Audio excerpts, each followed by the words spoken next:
Mixed Mornings. From the Rooney Moon Broadcasting Local News Center, I'm Kelsey Laurenz with your news as it happens.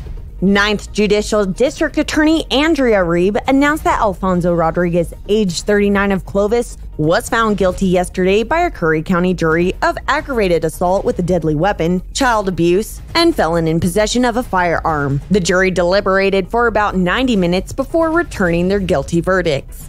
On April 29th, Rodriguez became enraged while dropping his girlfriend's kids off at their grandparents' home. Rodriguez pulled a firearm and pointed it at the grandpa and 3 children, after which he fled the scene. Rodriguez was arrested a few days later by the Clovis Police Department. The Honorable Matthew Chandler presided over the case and found that the defendant was a habitual offender and a danger to the community based on his extensive criminal history. Judge Chandler stated the trauma the children went through because of the incident weighed heavily on the court's conscience.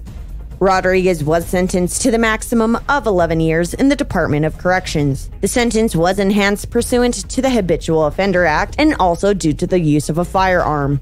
A former city golf course operator faces criminal charges alleging improper removal or disposal of encumbered property for over $20,000. The city of Clovis had already been granted a restraining order Monday to freeze the bank accounts of its former golf course operator after claiming Charlie Maciel did not inform them of a debt owed on merchandise it purchased from him. However, accounts were drained by Maciel before the restraining order was granted. The Eastern New Mexico News has been following the story closely.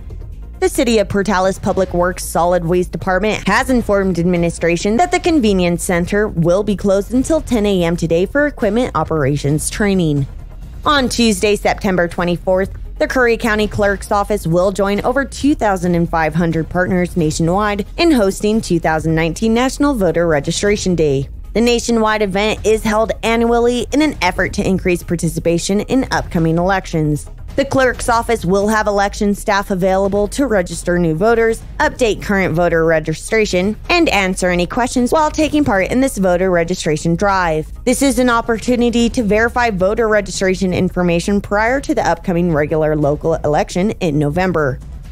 The Clovis Community College Board of Trustees on Wednesday announced it has selected 5 finalists to succeed Becky Rowley as president of the Institute. Finalists are from Kansas, Arizona, Texas, Ohio, and California. All 5 have been invited to attend an open forum with community members beginning September 30th. Yesterday, at approximately 1:27 p.m., officers with the Hobbs Police Department responded to a call in reference to an unresponsive child. After police reached the location, the 2-year-old child was pronounced deceased. Investigators learned that the child was left in the care of 41-year-old Tammy Brooks at approximately 6:30 a.m. on the morning of September 17th. Brooks was supposed to drop the child off at daycare, however, she drove to her place of employment instead. The child was left unattended in a car seat for several hours until Brooks realized the child was still in the car after running an errand. Brooks was charged with abuse of a child resulting in death. This is a first-degree felony, and Brooks is currently incarcerated in the Hobbs City Jail pending arrangements on September 18th. According to a release by kidsandcars.org, this is the 42nd reported child hot car death nationwide in 2019. The Clovis Police Department has invited the public for their next Coffee with a Cop event on October 2nd at Daylight Donuts from 7:30 a.m. to 9:30 a.m. Coffee with a Cop provides a unique opportunity for community members to ask questions and learn more about the department's work in Clovis's neighborhoods. The Foundation for Music Education recently selected the Clovis High School Wind Symphony, directed by Bill Allred, as a 2019 national winner in the Mark of Excellence National Wind Band Honors Project. Governor Michelle Lujan Grisham wants to make tuition free for all in-state resident students at all public colleges in New Mexico. The new program, called the New Mexico Opportunity Scholarship, would provide 100% of tuition and fees for state residents with a high school diploma or equivalency. The scholarship would cover any tuition and fees not paid for by the New Mexico Lottery Scholarship, which requires a 2.5 GPA.